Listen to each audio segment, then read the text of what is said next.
before that, we can do brief introductions and then jump right into it. So my name is Harrison Chase, CEO, co-founder of LangChain, a developer toolkit making it easy to build LLM applications. Thank you, Harrison, and thanks everyone for joining. Looks like we have a lot of folks. I'm Omar. I'm a PhD candidate at Stanford. I work in NLP broadly. You might know about my work on Colbert and retrieval, excited to talk about DSPy today, which is a framework for developing and optimizing language programs. And I'll tell you all about language programs today. All right, so DSPy, that's how it's pronounced. That puts all the questions to bed. Yes, like NumPy or PyTorch.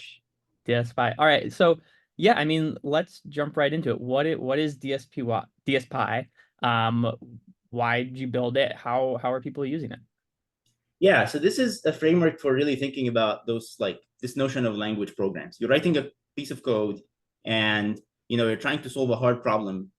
And the way you're going to solve that hard problem is not by working really hard at teaching that model to understand your task. It's going to be by breaking this problem down into pieces and thinking about the problem structure that you have. You could employ all standard sorts of tools, and we have in programming. So you could have loops or recursion or assertions or all other sorts of standard programming tools and abstractions. But the key thing is that in this program, there are these steps that you don't know how to express in standard code. So there are these kind of fuzzy steps that are generally best tackled by an AI model, by a language model in particular. And so DSPy is basically a framework for thinking about that layer. How do we express this type of thing? And then how do we actually go from a high level declaration of what these fuzzy steps are going to do and how they sort of compose together into a bigger program, into an optimized version of the program that runs effectively given any particular language model and any particular program. So one of the main problems we're trying to tackle is, well, thinking about how do you build a program of this kind? Like, what should you do for different types of problems? And then the one that is sort of, I think DSPy is better known for is, now that you've written this program and you want to run it for GPT-4, what should the prompts look like to GPT-4 so that it does all of these stages in your program effectively? So you're solving you're doing RAG, for example, and let's say you don't want your RAG component to rely entirely on this retrieval system, because in many cases retrievers are kind of optimized to be fast and cheap and scalable, but you really want it to be very accurate. So maybe your program is, given the user's question, I want the language model to generate a bunch of search queries that will be optimized one way or another to find as many of the relevant facts as possible. Maybe this is like patent search or something, and so you really care about recall. Now that you've generated those queries, you want to basically find the documents that that match those queries, and then you want the last stage of your system maybe to summarize the information there with citations. In principle, you could just ask a language model to do these steps, but as we're all aware, these models are very, very sensitive, and they're sensitive in different ways. So over time, these models get updated, or you want to switch from GPT-4 to Claude, or you want to sort of go to a smaller model to save costs over time, or because you're struggling with the rate limits or some other challenges. And the general problem that you face is that even if you manage to get prompts that more or less declare the behavior that you're interested in and enforce it, they're very, very, they're non-transferable, right? They're just tied to the particular system that you built with a particular language model that you built. So DSPy is basically adding this layer in between where you can express those stages in terms of what you want to do rather than how you want the particular language model to do it. It basically gives you the rest of the pieces of the puzzle to treat this almost like a machine learning, a standard machine learning problem, where you're trying to learn to fill in the blanks of how to use a language model for a particular task. And so one of the terms that I've heard a bunch on Twitter recently is flow engineering, and this idea of like, yeah, creating or your system being kind of like a flow and there's different stages. And is that essentially what you're talking about with the first part of it, like this way of declaring kind of like that system? Right. So DSPy stands for Declarative Self-Improving Language Programs Pythonically, which is a complex kind of backronym, because originally DSP was Demonstrate, Search, Predict. And so that's a 2022 paper we wrote. So Demonstrate, Search, Predict is a particular way to think about designing these flows, if you will. So basically, search is this notion of, to solve a task, you basically want to be able to break down how your language system takes the input, maybe a question or whatever, just trying to solve, and gathers information. And if you read the DSP paper, not the DSPy paper, it basically includes a number of design patterns. How should you build a search stage with language models? And there's a lot of literature on stuff of this kind now, like Hyde and other stuff, that, for example, use language models to generate documents and then search for them, or multi-hop retrieval, or other sorts of types of that kind of thing. So let me see if I can. Well, hopefully, we don't get a lot of that. And predict is like, well, now that you've gathered those stuff, how do you, design the system architecture so that you output grounded answers, potentially with citations and other this type of constraint. So DSP was very kind of like retrieval focused. Right. DSPy is more general and can be used for kind of like anything, or would you say that it's still fairly retrieval focused? No, DSPy is not retrieval focused. DSP, but the bigger difference was that DSP required you to think about this demonstrate stage. So I said demonstrate, search, predict, and I didn't describe what demonstrate was. You had to manually declare or define the logic of how your language model will be taught to do the task. So you wouldn't be writing the prompts, but you would be writing the code that essentially searched over prompts to define how the program should work. And in DSPy, that's kind of, we automated that for people, and we created a bunch of optimizers so that the standard flows that we saw were very effective, could just work. So in DSPy, you basically just write a Python class. Maybe this is a good place to share screen. I don't have slides specifically for today, but I have some kind of things I could probably just show. Yeah, I think that might be helpful, because one of the things that struck me looking at it, and I think you've said this, is it looks very similar to PyTorch. And okay, so how about, so what do you think, Harrison? What I could do is I could share screen. Slides are slightly not for today, but let's see if we can make this work. I have the repo pulled up as well if you want me to share that. Oh, there we go. So I started by saying that these language programs are advancing many tasks today. And this is part of in the context of a talk where I discuss language programs I built in like 2020 and 2021, which was not with prompting, it was with fine tuning. And it was, couldn't really it was hard to figure out how to generate data for them. But now it's much easier, because you could prompt these language models to build stuff like Storm. People might be familiar with this cool work from Yeji at Stanford, and folks with us. Basically writes whole Wikipedia articles. And the interesting thing about something like Storm is not really the language model itself. The language model is more of a device in the background. The interesting thing is how these parts are composed together to solve this hard task, and to ensure that outputs, which in this case are entire Wikipedia articles, are planned properly and are citing their sources properly.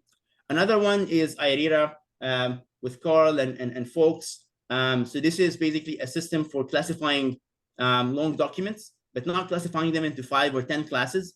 It's classifying them into up to, I think, 15,000 classes. And the challenge is, in general, you don't have labels for all of these classes. And so you're basically bringing in a language model, and in this case, a retrieval model, in an interesting way to solve this.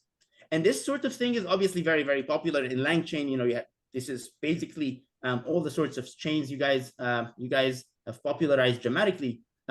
But lots of folks are building these, text to SQL stuff.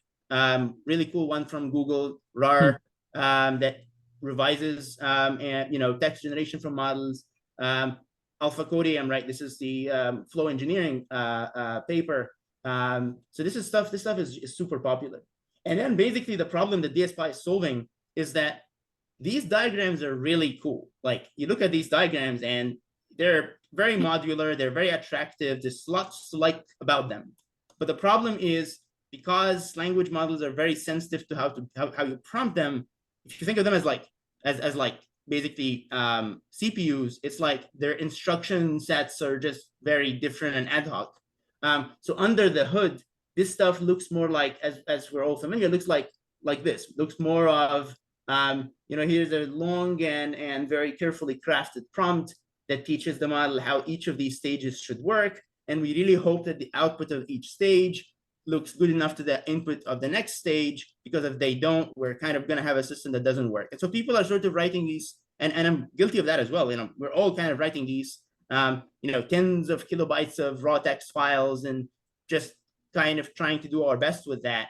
And this basically leaves us very dissatisfied in DSPy, because we're thinking these language model pipelines that people are building are so modular in principle, and there's lots to love about them. And there's something really attractive in moving beyond the world where language models are so important, into a model where they're basically devices. You just buy or rent the best one you can get, and then you're building the software on top. We have all these large design spaces, but in reality, this is extremely messy and ad hoc, and it's that's really limiting what you can do. So in particular, you take any of the pipelines or some of the pipelines we looked at, and you want to change your language model to a cheaper one, or you want to switch from prompting to fine tuning, and you're sort of stuck. Like, do you have to rewrite the prompts? Do you have to redesign this whole thing so that you could fine tune the model? That doesn't feel like the right way to go about this, especially given how powerful these language models are supposed to be. So the goal of DSPy is to sort of make working with these language programs more like systematic machine learning. And we have this sort of theme of programming and not prompting language models. So basically, you're not going to be writing these long, messy prompts, which again, we're all guilty of writing. And in many cases, basically, you write those 1,000 words or 2,000 words, and maybe you're not even satisfied with your results at the end of this. Instead, you're going to write a piece of code, as you said, Harrison, that looks like a PyTorch program. So you're basically going to declare a DSPy module, and in your DSPy module, you're going to define one or more submodules, and these submodules allow you to express internal sort of control flow that declares how a signature is going to work. So I'll say more about these terms, but basically you're going to declare a bunch of modules here, and then you have a forward function that's just using these modules. So it's using generate query and using generate answer, in a loop or whatever to solve an actual problem. And you notice here that we're not writing any prompts anywhere, or we're not writing, how the models should be used. Again, the slides are not really meant for today, so they're the ordering might not be ideal, but we'll try to make it work. The idea then is that we want to take this program and essentially compile it down. And compiling in general, in the general sense I'm using here, means taking a high-level program and sort of generating a lower-level language. And something that strikes people as interesting or odd or whatever at first when they see DSPy is we're actually compiling computer code in Python to the low-level language, which in many cases is like English, for example, for the prompts. So we're actually treating the natural language that we use to speak to the models as a lower level abstraction, and that's not a mistake. That's intentional, because the language these models speak is not necessarily the English that you or I understand. It's really it's a much more subtle thing where very small differences to us, or in some cases even very strange changes to us may impact model quality dramatically. And maybe I can share some examples of that ended up getting really popular. But the idea is that when you compile this program, which is actually shorter than the prompt we had in the last slide, you can get better scores. You can get a whole lot of better scores with bigger models, but the same program can be compiled into smaller open models, or even tiny language models through fine-tuning, and you're not really changing your code or your description of the problem in any way. You're just selecting different optimizers, which are the sort of modules in DSPy responsible for turning this thing as it's being compiled into a highly effective system. And what makes this all possible is two ideas. We want to separate the program logic, so what you just call like this information flow, from how we're going to teach the language model each of the steps. And we want to optimize, we want to think about algorithms that can optimize how we will prompt or fine-tune the language models. And in general, the approach we'll take here is some sort of discrete search over modular language elements. So we don't want to be doing like, reinforcement learning or something where we need a whole lot of data, or other approaches. We actually want to use the language models themselves to think about, hey, how should we convert this high-level sort of description of our task into something that's effective? And obviously, language models are not very good at this sort of thing on their own. So we want to give them the support to make this effective. So let's see what's a good way to do this. So I think this may be a decent example. A decent example basically is, let's say you want to teach 3 different language models to answer a question after they do some chain of thought. How would you express that? So let's say you want to do this with GPT-4. I'd say one way to do this is you would like think about how you would craft an instruction, and then you trust that GPT-4 can answer questions and can do chain of thought. So you want to keep this cheap, and you don't want to like make the prompt too long unnecessarily. But if you want to do this with like an open model that's a bit smaller, maybe Mistral or Llama 2 on the smaller side of those models, then maybe you want to start showing examples. And this is trickier than it sounds, because your examples should demonstrate the pattern you're trying to show. So for example, if you want to do a chain of thought, well, you need to think about, how do I write the right chain of thought to teach this model how to do this for my types of questions? And let's say you write something that looks like this, and maybe you have several more examples, because more is usually more effective. But in some cases, you want to solve the same task, but with a much smaller model. And here, with a T5 model, for example, prompting is not going to do much at all. The model is not, in context learning aware. So you're going to have to synthesize or otherwise create maybe 1,000 examples of this pattern. So we have questions, the chain of thought, and the answers, and you want to actually fine-tune the model on it. But what's dissatisfying here is that we're solving the exact same problem, and actually we're expressing the exact same control flow, although this is just one language model call, in 3 vastly different ways. And the idea is that like instructing models, few-shot prompting, fine-tuning are just different implementations of the idea that I have a question and I want to generate some reasoning and I want to generate an answer. And this is actually how you would express this in DSPy. You say, this is like a function signature, if you will. So this is my input and these are my outputs, and you could have multiple inputs or multiple outputs. And the key question that DSPy is to answer automatically for you is, what is a question? Like, how do I tell a model this is what a question is, and this is what you should do to it, to generate a reasoning, and this is what a reasoning is, and this is what an answer is. But this is something that we want to learn from the data. So you could have, say, things like document to summary, or context and question to search query, or as we said, question to answer. And you can obviously specify a lot more constraints. You don't have to, it doesn't have to be a string like this. You could have a more, like you could say, I want the output to be, integer, and I want, I want it to behave like this or that. There are various ways to constrain these things. But the key thing is that what will define what a document or search query or reasoning is something that we want to learn within the context of this program that we built. So I guess maybe I can stop after this part and just make sure we're on, everything makes sense to folks in the audience.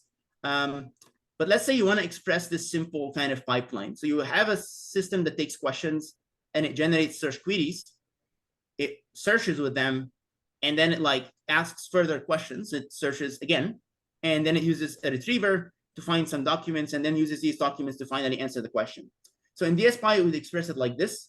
And in initialization, if you think of this almost like a neural network, if you are familiar with that stuff, but now each of these layers is actually a language model call.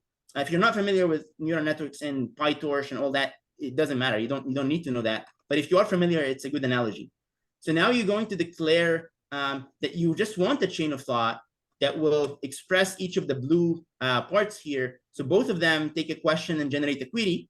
But they could also take some context that was retrieved earlier, or they could take an empty context at the beginning.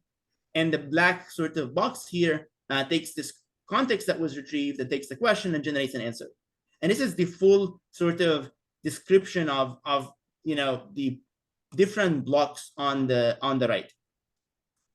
You can then sort of compose them together in a forward function where you're calling these modules. So you're generating query, and then you're retrieving, and then you're dumping the stuff you're retrieving in this context, and then you're generating an answer at the end. So this is the forward function. And this is basically nothing but like a very direct translation of the diagram into a piece of code, with the interesting piece being that we have these signatures that are telling the model what it's supposed to be doing. So these are called natural language signatures, and we touched on them like a couple minutes ago. How these are, or like the strategy or the control flow of how these signatures will be expressed are through what we call modules. So there are several modules in DSPy for all the kind of prompting techniques that people have. If you want to do chain of thought in general, as we said earlier, you kind of have to think of how to teach your particular model this particular reasoning strategy. But in DSPy, it's just a module that you give your signature, and there's an actual like module there that is going to learn that particular pattern for us. And I think I might have a slide on what it does, in the case of chain of thought. But the interesting piece here is that internally, this chain of thought is not like a template, although it has a template. It's actually a module that maintains three things. It basically is going to remember what instructions it should use. And so the idea is that it wants to learn the right instructions for your language model for this particular signature. It also wants to learn what input-output examples it should show to the model. And if you use fine-tuning, then it also wants to know, what model fine-tune it should be using. And there are other notions of constraining the outputs, like assertions, where you say, well, I don't just want to generate a query. I want this query to have a particular property. For example, I want it to be less than 100 words. And I want the program to learn to generate queries that pass my assertions. So I'll pause here for a bit, and then we can continue. And again, apologies that the slides are not really kind of purpose-built. I wasn't expecting to present them. No, this is great. A bunch of questions around optimizers. And you mentioned this is kind of like one of the two big things. What exactly is being optimized, and how does that work? Yeah, let's do that. So I guess this is another way of asking, what defines a context, a question, a query? Like, these are terms, and if you go to a language model and you say, I want an answer, it kind of has some prior over what that might mean, but it might not be exactly right. We should get back to this so that people understand. Actually, let's go in order so that we don't forget. So prompting strategies like chain of thought, they're just DSPy modules too. The difference is that they're going to take our signature and change it. So they're going to take our signature and say like, oh, I just want to add a field. That's going to be like, let's think step by step or whatever. And then I'm going to build kind of another module with the newer signature. And then basically I'm going to like forward all my calls to that extended signature. And this is nice because now this extended signature is what we will learn. We're actually going to learn, like you specified that you have questions and you want answers, but when you have a chain of thought, we're actually going to learn this reasoning field as well when we're optimizing this thing. Yeah, this is. So the role of the language program optimizers is this process of taking each of your signatures and figuring out how to construct those prompts. And there are it could either be by creating instructions, or by creating examples, or by building data to fine-tune models for the same signature. And the way this is going to work is not blind. You don't just go to the model and say, like, give me good prompts, which I'm starting to see out there. That doesn't make sense because language models, they're not necessarily aware of what will work as a good prompt. They give you a long prompt for sure, and odds are it's not completely random, but it might not actually be very effective. Instead, what you want is some way to get feedback. So you want to build a metric, and you want to have a small number of examples, maybe 20. Some people are successful with as little as 20. Usually around 50 or 100 is good. Sometimes without any labels, you can still proceed. And I don't think we need to go through the formula, but basically the idea is we're trying in these optimizers to search over basically the design space of these prompts to maximize the quality on average over your examples. And I say sometimes it's without labels. Metrics can be something like the output of my, let's go back to the pipeline we had here. One metric, one set of optimizer inputs here could be, take this program, here are 20 questions, and here are their answers. And the metric is, does the answer match what I give you? But a different type of metric could be, here's a set of 20 questions. I don't know what the right answer is, but I do know that I want my answers to be not based on hallucinations. I want them to be grounded. So my metric is going to be another DSPy program that checks for hallucination. And it says, when I get an answer from my system, the text that I'm getting is actually grounded, is based on the documents or the context that was retrieved. And the nice thing about that being a DSPy program is that we can actually optimize that metric so that it is reliable at detecting hallucination. It's just a classification problem. It's very easy to optimize. And now we have a really good way to optimize this program so that it generates answers that don't have hallucinations. And we did not even need labels for that. But in many cases, if you have some labels, you should use them. So the general idea of these optimizers is we want to learn module behavior by generating examples. So you're giving us those inputs. Let's actually do this again on the same diagram. You're giving us this program here, and you're giving us 20 questions, and we want to teach the model to generate search queries. But we don't know what types of search queries will work for this retriever. You just switch from Colbert v2 to I don't know, Colbert v3 when it exists or something, or to a u.com search or some other thing. And the types of queries that work for each of them is different. So how can you teach a particular language model to generate good queries here? Well, one idea is, what if we take this question and we actually try to run it through the pipeline in various ways, and actually we trace the inputs and outputs of this stage and see if they've been effective in the past at getting the retriever to do what we want. And we can, in general, detect that because we're measuring, the metric at the end, or because you're giving us those assertions, although, in general, you don't need them, that sort of give us a signal as to whether things are going right or not. And when we have those examples, well, we could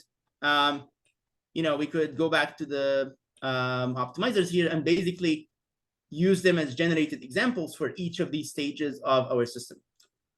So this is the notion of Bootstrap few-shot, and then there are extensions of that you should be using if you want to treat this as an actual optimization problem, like Bootstrap few-shot with random search.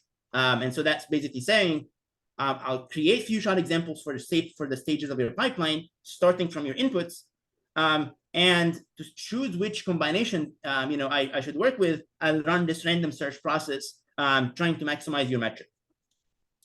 Bootstrap fine-tune is just saying, well, since I can create examples now and I have this potentially optimized set of prompts, I can create a lot more data now pretty efficiently and use it to actually update the weights of each of these modules through my pipeline, assuming that you're working with a language model that we have an API to fine-tune it. So you can't do this with GPT-4, for example, and in general, you shouldn't, even if they give you an API to fine-tune it, but maybe you can fine-tune a small Llama model or a T5 model.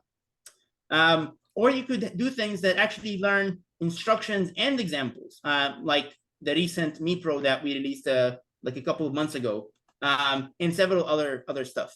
And I think people look at optimization and they kind of fear that this stuff is expensive, but in reality, partly because LLMs are so cheap, if you're doing like 3.5 level models, optimization is something that generally takes a few minutes and a few dollars for a new kind of setting that you have. If you have a couple hundred examples, if you have less, it's even cheaper. But don't generally start small and generally start with smaller models so you understand what's happening and you can sort of track the quality before adding complexity or scale.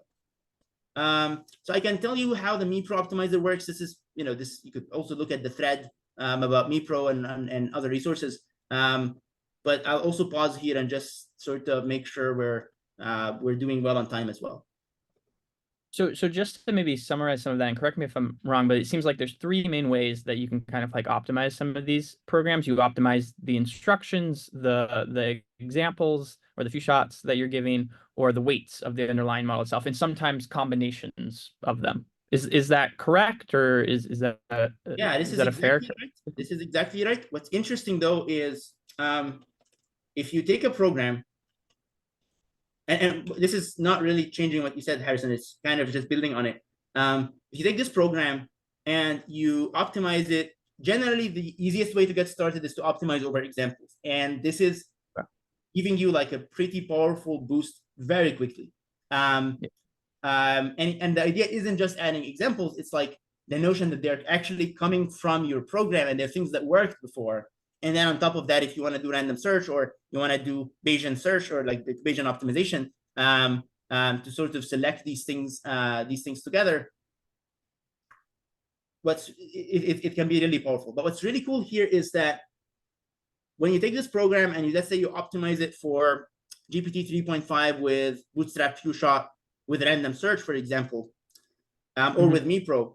So let's say you use MePro. So this gives you a setup where each of these modules now learns a new instruction and learns like 2 or 3 nice examples in the prompt.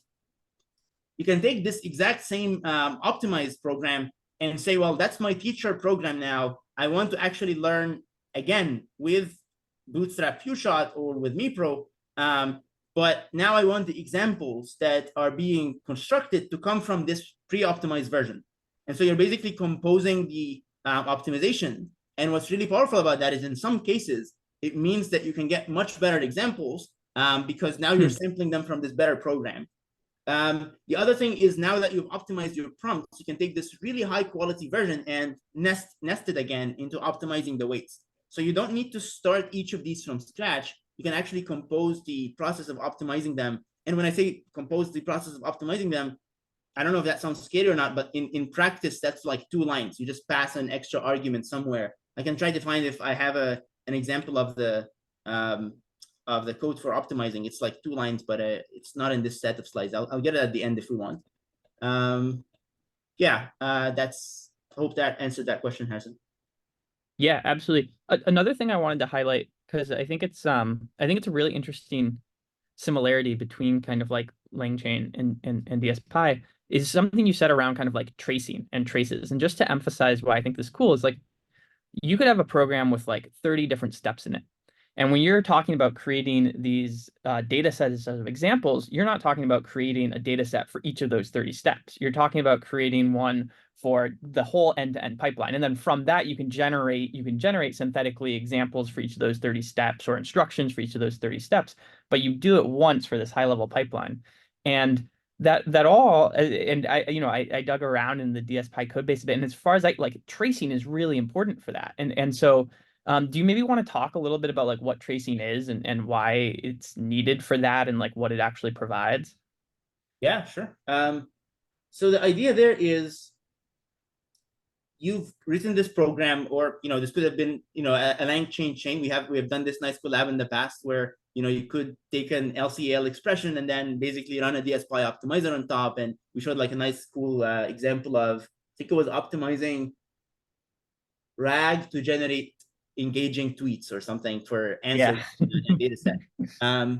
So basically you have this program or this chain that has all these pieces. And as you said, you have a data set that's describing the task, not your pipeline. And this is really important because let's say you're building you're working at a startup, or you're building a nice project. Usually the task is not going to change every day. It's like, I'm writing this thing that's helping people schedule on email or something. That task is fixed, but your pipeline that you're building is something you want to explore all the time. And what that means is we want to enable you to like go and break the pipeline, add pieces, remove pieces. But also we still want to enable some notion of learning of what your task looks like. So in general, as you said, if you have a bunch of inputs and ideally a bunch of good outputs at the end, if you don't have that, we could rely basically on language model-based evaluations. And in some cases that can take you far, in other cases it's harder. Now the notion of tracing is, well, given those inputs, if we just make an educated guess about the initial setting of each of your prompts of each of your modules, then we can simply, I don't know, set a high temperature and run through your pipeline and just see what happens, right? See if we're getting good outputs, see if we're getting bad outputs. And we know that because we have the metric at the end, or because we have these assertions, but the metric is the primary thing here. And so let's say it's you're building a question answering setup. Well, what if I just tell the model, please generate search queries? And, it's hit and miss, right? Sometimes it's pretty good as language models, sometimes they surprise us, they're pretty decent. Other times, well, it doesn't really know what we're saying. So it generates, I've seen things like it generates SQL queries, or it generates, like queries in the archaic kind of like keyword format with pluses and minuses and like, which many modern retrievers are not really optimized for, and it's kind of overkill or even distracting for these models. But like, you can't blame it. It doesn't really know, like, how is it supposed to know that it's not to do that? But if you sample sufficiently many of these, maybe a couple hundred, you're bound to find some interesting ones that perform really well. And we can basically collect those traces. So that's what Bootstrap Few-Shot does. We'll store those traces, and then we can plug them back into the prompt and say, when I ask you to generate a search query, here's actually a good example of me doing that in the past, and here's the query you gave me. So how about do more of that?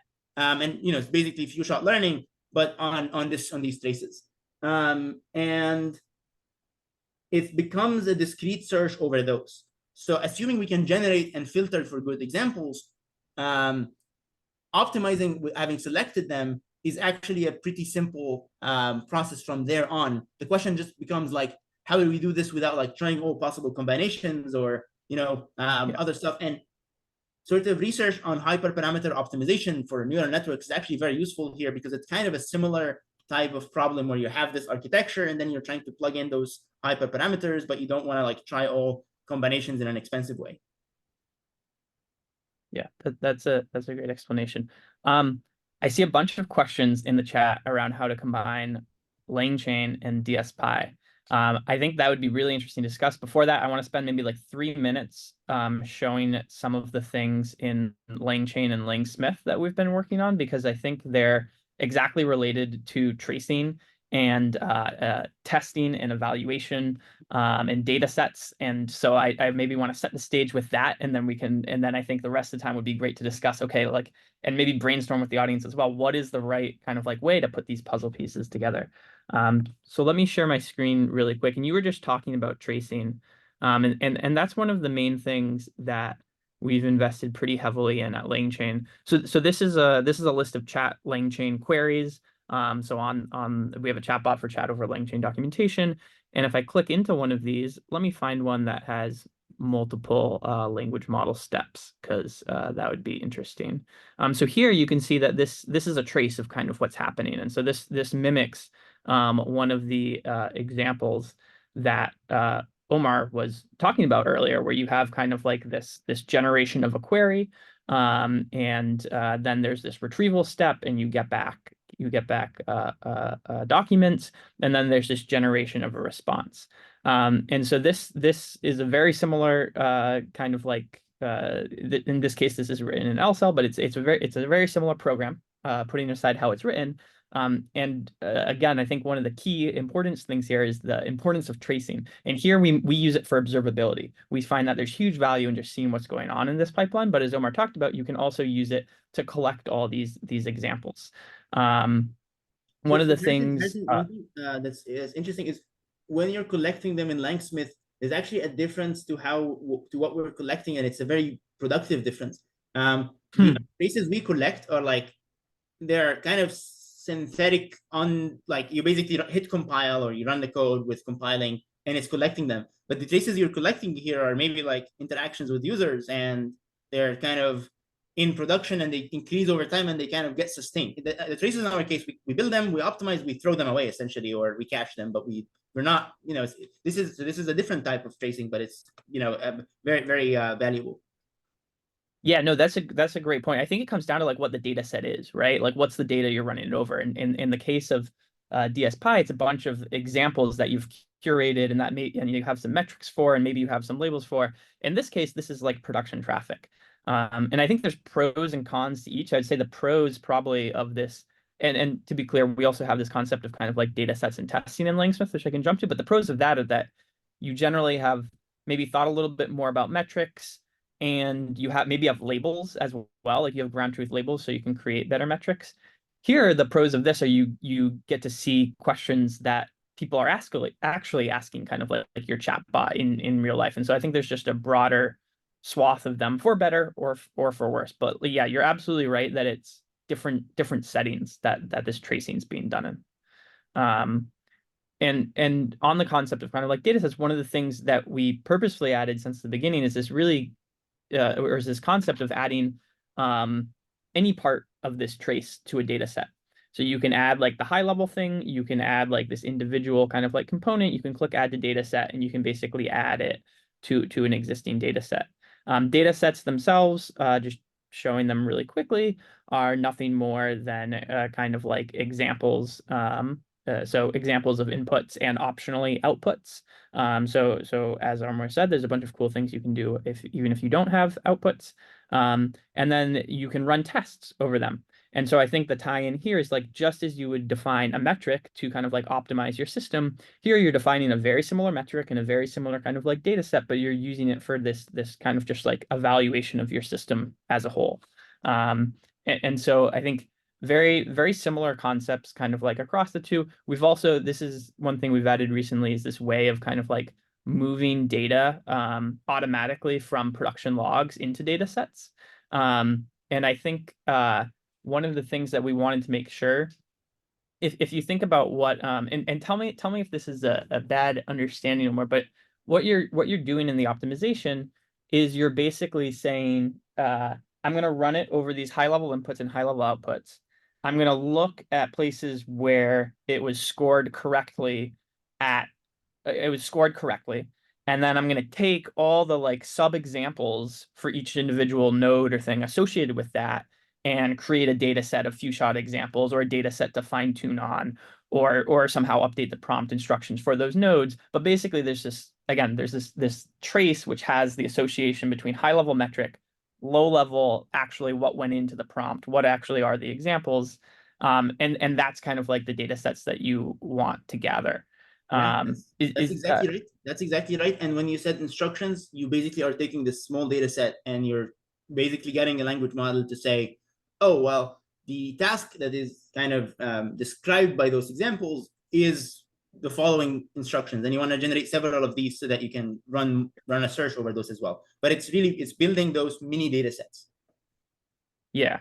And so that's one of the things that we put a lot of effort into. And so when you have filtering here, it's not just filtering on the top level, that's the default, but you can do things, you can add filters. So like, okay, give me all things where the name is like find docs or something like this. So this would be a subset. Then you can add a filter on the trace. So you can say, okay, all places, and trace, we mean like high level, parent level trace. So give me like all sub runs where there's this find docs where it has this high level user score is 1, and you can filter for that. And then you can set up an automation. And you can set up an automation where it automatically adds all of these to a data set over time or something like that. And so kind of like programmatically taking these production data and building, and then, and this is where I think, it's maybe a good spot to transition into like how to merge these, because we have no concept of optimization. And so, that's obviously one really big thing that's missing from things in LangChain, LangSmith, and DSPy and the value it provides. And maybe just backtracking even to the beginning, I know you mentioned in the beginning there's kind of like two big components. One's like the way of expressing this program, and then the other's kind of like this optimization. How, with those things as context, how can we think about combining LangChain and DSPy? So and we've discussed this a couple times, Harrison. I like to think of DSPy as sort of PyTorch in the stack. So if you, I like analogies, and if you think of deep neural networks as like this wonderfully successful paradigm in machine learning that got us here with language models, it really only, I think there was a threshold of crossing from their fairly messy space to like something where we can actually all talk about the same thing precisely, and sort of run the same code with the introduction of like Theano and Caffe, and eventually things like PyTorch and TensorFlow and other cool frameworks. And PyTorch is kind of really neat in my opinion in a bunch of ways, but it's not unique. So I like to think here of like the stack we have in neural networks. There is something like PyTorch, and then there's lower level things like kernels, MKL for CPUs, or various CUDA stuff. And then on top of that, there are higher level things like Hugging Face transformers, which is most people, I'd argue a lot more people are familiar with using Hugging Face transformers than PyTorch, because you just want to get BERT or GPT-2 or one of these models, and you just get it ready from there. PyTorch is more of like, here are kind of like the modular building pieces, good luck. Here are optimizers, and here are like layers, and here's convolution layers, here's dropout layers, do something cool. And I kind of like to think of DSPy as the PyTorch of this stack, of basically saying, it's a small framework. We're going to give you these layers. Here's a chain of thought layer. Here's a program of thought layer. Here is a React layer that sort of is also similarly abstract. And here's the notion of signatures and the notion of optimizers. Here's how you build stuff with them. Good luck, sort of, and we can help you sort of think about how to construct these programs if you want. But otherwise, here's a bunch of optimizers that we're continually expanding to take these programs and give you high quality systems. In my conception, obviously, please feel free to correct that, or otherwise, like, describe your framing. One of the things, it's not necessarily the only thing, but one of the things that LangChain is just outstanding at is kind of how it brings in higher level pieces of the stack and also lower level pieces of the stack. So you have all these like language models integrated and all these like uniform abstractions around all kinds of tools. That's on the lower level. But on the higher level, you have all these various chains and various agents and lots of sort of tracing systems and other things that say like, well, assuming you know the right prompts, or assuming you're given the right prompts in one way or another, or that you're using prompts that are sort of pre-built, either from the hub or that are sort of internal to LangChain, or otherwise. Here's what you could do with it, and here's how you could sort of think about streaming and think about these types of things. In DSPy, we don't think about almost any of that, except to the extent that we strictly need. Where we're focused is what are the right declarative modules like chain of thought, and what are the right sort of fundamental abstractions like assertions or metrics, and what are the right optimizers. And this is really where we spend most of the time. It's like, how can we think about the algorithms that optimize this? So this was a long way of saying, in principle, any LangChain system, any chain, is a class of these language programs. And as we've shown together in the demo before, that like integration we did earlier, like kind of a beta level integration, it's nothing preventing us from taking that, sort of compiling it with DSPy to get like, to get new prompts, plug them back into LangChain, and then you have a chain that has been optimized with these prompts. But what you showed today with LangSmith is also of the sort where you could also have another plugin space, which is, well, not just the optimizers, building the data set. So you're starting out, you have no data set, you've written some initial prompts, they're good enough to create a demo, and they're good enough to like put in front of your friends and some users to get some feedback, and that means you start getting a wealth of really, really realistic data into the LangSmith traces. And if you could export that in a smooth way into like, here's a data set for DSPy, and maybe here is like a way to think about the metrics. I'm not sure what's the best way to do that, but maybe there are like simple abstractions that we could build in that space. Yeah. So yeah, here is a metric. Here is the chain I have. Here is the traces from the data, from putting this in front of some users, or maybe I already have it in production and I already have the traces in some cases. Yeah, let's see how much better an optimizer could do at this, and kind of like plug it back in.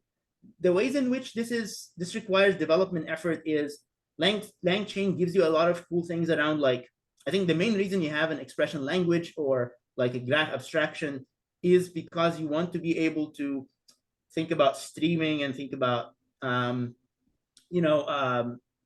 of production type, deployment type things.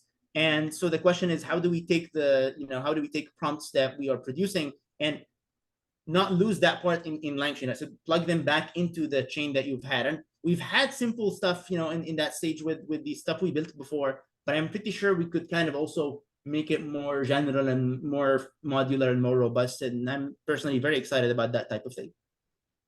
Yeah, maybe taking some of that. It seems in my mind there's maybe like three main things that are interesting. One, which I think you said I hadn't thought of until this, but I think is maybe the easiest, is just like around like the data sets and evaluation. Like you can use those for different things. You can use them for optimization, you can use them for testing and eval. And one of the big pushes we're doing is like, evals are so important, and like they're important not only for knowing how the system's doing, but also so you can optimize it. And so I think like having a really seamless kind of like handoff there is incredibly easy, and like having a way to export LangChain data sets into DSPy format, having a way to use metrics in one or the other, that seems like a pretty easy kind of like just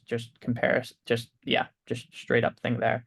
The other way, I think like, both if you think about the two big things of DSPy, as you said, there's one which is like the way of expressing the control flow, and then there's the optimizers. And LCell and LangGraph are also ways of expressing control flow with different benefits, right? I think they're focused on kind of like different things. And so one, I don't know how much work this would be, but like one thing is definitely just a way of switching between those two control flows. So like, we did a very simple version of this, but yeah, a much tighter version would be like any program written in kind of like DSPy could be compiled to LCell or to LangGraph. And that's probably a largish undertaking, but if anyone in the audience is, I think that's a really cool project that would get you really familiar with the guts of both. And then a third, and I don't know how feasible this is, you like there's so many optimizers in DSPy. Could those be applied to a different control flow kind of like thing? So is there a way of using optimizers on like raw LangGraph syntax? I'd assume there need to be some kind of like conditions met.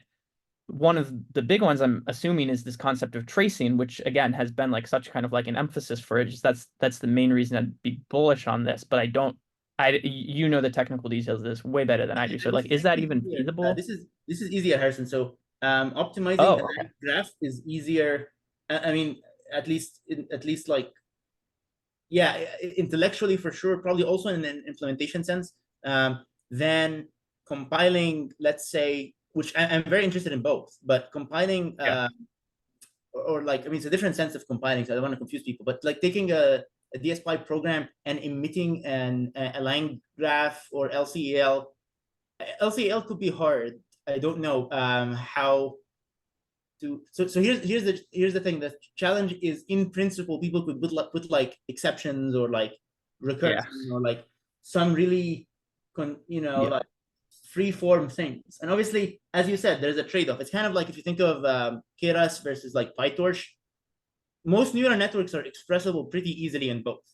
But if you do something really Yep. crazy in PyTorch, then you're sort of like, how do I? And it can be done eventually. Right? It can be done. It's just a little harder. Especially automating it might be even harder. But the notion of and you know, I mean, maybe doing it for like the 90% of applications is good enough. I mean, that's going to be a pretty big win in general for the community. But optimizing LangGraph objects is probably like conceptually very simple, and we just need to figure out the mechanics. And so if somebody's interested to chat, like, you know, somebody in the community wants to help with this, I'm sure Harrison and I have certainly, like, on our end, we're happy to help you and, you know, think about how to do that. Yeah, I mean, we'll chat offline. I want to explore what that looks like because I do think, yeah, like going from DSPy to LCell 100% is going to be a pretty large undertaking. So if you think it's easier to apply the optimizations, like, you know, fantastic. We've got 2 minutes left, so I wanted to ask you one other like interesting question. We've talked about optimizing prompts. We've talked about optimizing examples, weights. What about the flow itself? Have you thought about like what it would be like to optimize the flow itself? Yeah, I'm sometimes like, I the context of the stuff I showed today is I like to think about my biggest issue with language models is that they're as powerful as they are, they're bad at control. I like to control these things when I'm building a system, and they're not really amenable to that. Lots of things in LangChain are helping with that. And they are bad at sort of planning or search and like optimization in the sense we have in DSPy. The issue with optimizing the flow is it's kind of also giving up control over the part that's like grounding us in understanding what's supposed to happen.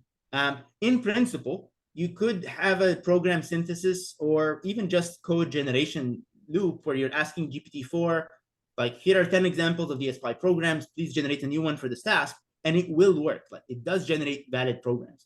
But the question is like, do we want to do that? Like at this point, I think language models are so black box, and the contribution of things like DSPy and LangChain is that, hey, you could actually think about like, you could focus on this program or this chain and focus on the composition and focus on like understanding those pieces together. And so I'm very reluctant to already move into the world where it's like more black box, more magic, and nobody knows like what the actual program is going to do. And I suspect it will not help quality. I think there's a lot of value in designing those things, which is back to this notion of like flow engineering, right? Like bringing in these pieces, being careful about them. Yeah. Yeah. That's a great way to end it as well. We're actually doing a webinar with Itamar from the Alpha Codium paper on flow engineering in a few weeks. So that's a great way to end it as well. And yeah, optimization and flow engineering are definitely two of the most interesting things that I think are people are talking about in the space right now. So thank you, Omar, for coming on. This was a lot of fun. Thank you everyone for tuning in. I hope you enjoyed it. It's awesome. Thanks so much. All right. Cheers.